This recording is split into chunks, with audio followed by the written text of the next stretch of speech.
देखिए राजीव जी, मेरा ऐसा मानना है कि इंडिया गठबंधन के सामने चुनौतियां और बढ़ गई हैं।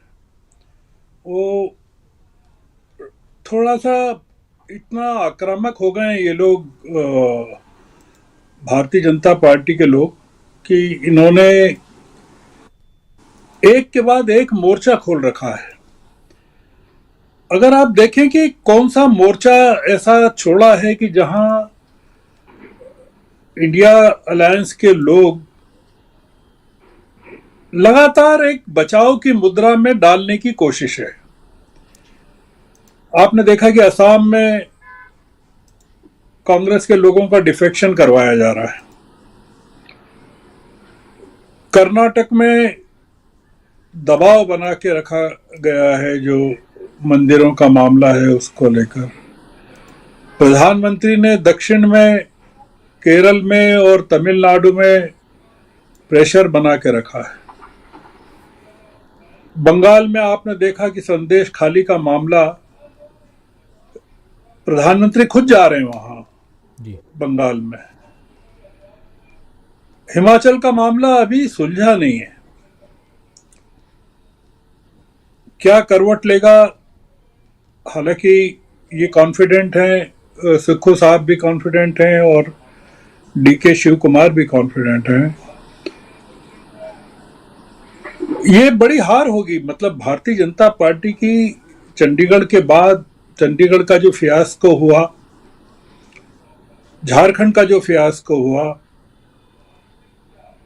उसके बाद ये हिमाचल का मामला बहुत ही बूमरैंग कर गया है। ये लोग, राजीव जी, जो इंडिया अलायंस है उसको बहुत ही आक्रामक तरीके से अब पेश आना होगा।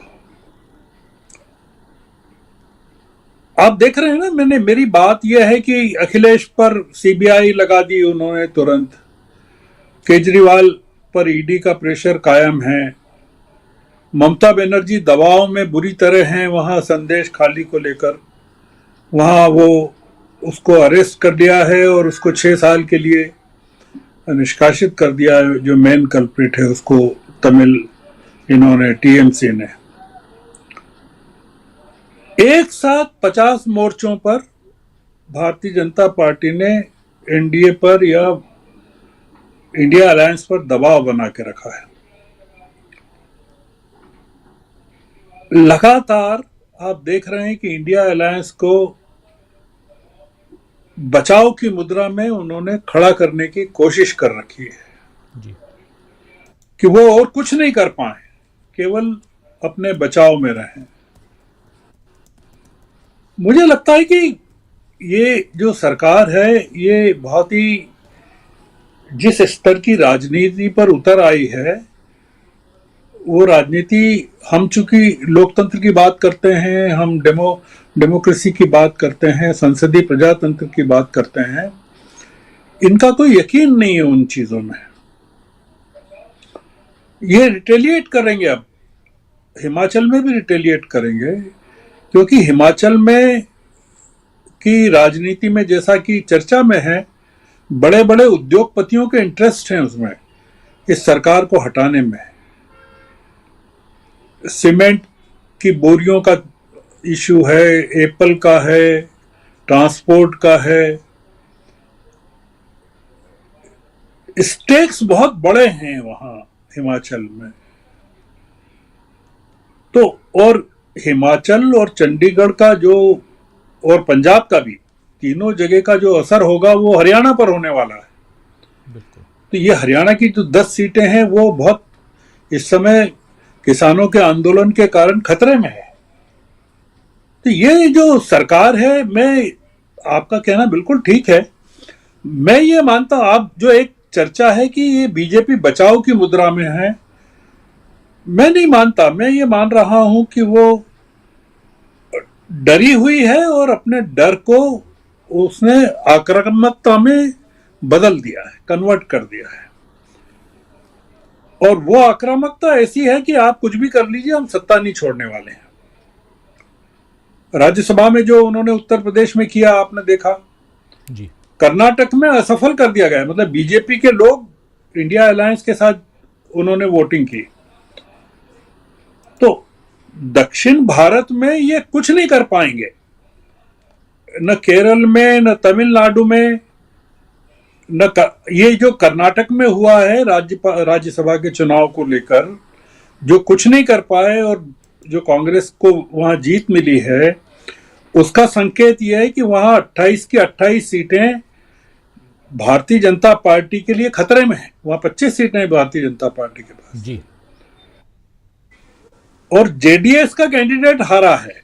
मतलब आप समझिए कि कितनी बड़ी वहां चीज चल रही है। तो यही स्थिति आंध्र में, तेलंगाना में, सब जगह है, एक साथ है। मैं आपकी बात से थोड़ा सहमत हूं, थोड़ा असहमत हूं कि ये जो लोग हैं, डीके शिव कुमार हैं, इनको जिस काम में अभी लगना चाहिए चुनाव की तैयारियों में, ये ट्रबल शूटिंग में लगे हुए हैं। इन्होंने इंडिया अलायंस के नेताओं को मतलब फायर फाइटिंग के काम में एंगेज कर दिया है, मतलब भारतीय जनता पार्टी ने। और भारतीय जनता पार्टी खुद जो है चुनाव की तैयारियों में लगी हुई है। तो मुझे एक जो फीलिंग है वो ये है कि जो इंडिया अलायंस के लोग हैं, वो एक नए किस्म की स्ट्रेटेजी उनको बनानी पड़ेगी तुरंत प्रभाव से। और वो मतलब क्या राहुल गांधी अब अफोर्ड कर पाएंगे दिल्ली से बाहर रह के यात्राओं में रहना? क्योंकि ये राहुल की एब्सेंस का फायदा दिल्ली में उठाया जा रहा है। क्योंकि दिल्ली में मतलब जैसे वेणुगोपाल को केरल में होना चाहिए, पर वो राहुल गांधी के साथ लगे हुए हैं जी। केरल में वायनाड में आप बताइए, डी राजा की वाइफ को खड़ा कर दिया है सीपीआई ने। और प्रधानमंत्री वहां जाके कहते हैं कि इंडिया अलायंस के लोग बाहर तो दोस्त हैं पर केरल में दुश्मन हैं। जो कि वो मतलब एक तरह से मैसेज दे रहे हैं कि सीपीआई अगर वायनाड में राहुल के खिलाफ लड़ रहा है तो क्या मैसेज जा रहा है। तो वेणुगोपाल को इस समय कहां होना चाहिए? राहुल के साथ होना चाहिए कि केरल में होना चाहिए? बहुत सारी चीजें इस समय चर्चा में हैं। और मैं थोड़ा सा एक जो इनकी आप देखिएगा कि अभी चुनाव की तारीखें घोषित नहीं हुई हैं जी, और भारतीय जनता पार्टी की आक्रामकता और बढ़ने वाली है। ये बहुत बड़ी खबर है कि ये महाराष्ट्र में कुछ नहीं कर पा रहे हैं। जो सीटों का समझौता हो गया महाराष्ट्र में, जो उन्होंने पटोले ने आज कहा कि हमारा समझौता हो गया, 39 सीटों का तो पहले ही हो चुका था। बिल्कुल। अब जो 5-6 सीटें और बची हैं 48 में से 7-8 सीटें, उनका भी हो जाएगा। बहुत बड़े सेटबैक की तैयारी में है बीजेपी को लगेगा, पर ये तभी लग पाएगा जबकि ग्राउंड लेवल। आपने देखा ये अमित शाह ने मध्य प्रदेश में खुलेआम कहा कि बीजेपी वर्कर से कि आप कांग्रेस के लोगों को तोड़कर हमारी अपनी पार्टी में लेके आइए। उन्होंने कहा कि दूसरे दलों से तोड़ के लाइए। आप सोचिए तो सही कि क्या रहे हैं। ये इंडिया अलायंस को अलग तरीके से कमजोर कर रहे हैं। मतलब आप ये मान के चलिए कि अगर बूथ पे आपका इंडिया अलायंस का वर्कर रहेगा ही नहीं और सरकार का पूरा प्रशासन इनके हाथ में रहेगा, तो कुछ भी कर सकते हैं। ये पूरी की पूरी चीजें बदल सकते हैं। क्योंकि इनके लिए इस चुनाव को किसी भी कीमत पर जीतना बहुत अहम हो गया है। मैं जो कंक्लूजन है मेरा वो ये कि इंडिया अलायंस को अब अपनी आक्रामकता नए किस्म से पैदा करनी होगी, ये मेरा कहना है। और वो फील्ड की आक्रामकता की तरफ मेरा इशारा है। मतलब जो रैलियों की आक्रामकता है वो अपनी जगह है, उसको कन्वर्ट करना पड़ेगा। मतलब उस सपोर्ट को एग्जीक्यूशन में कन्वर्ट करना पड़ेगा। जी बिल्कुल बिल्कुल बिल्कुल, आप सही कह रहे हैं।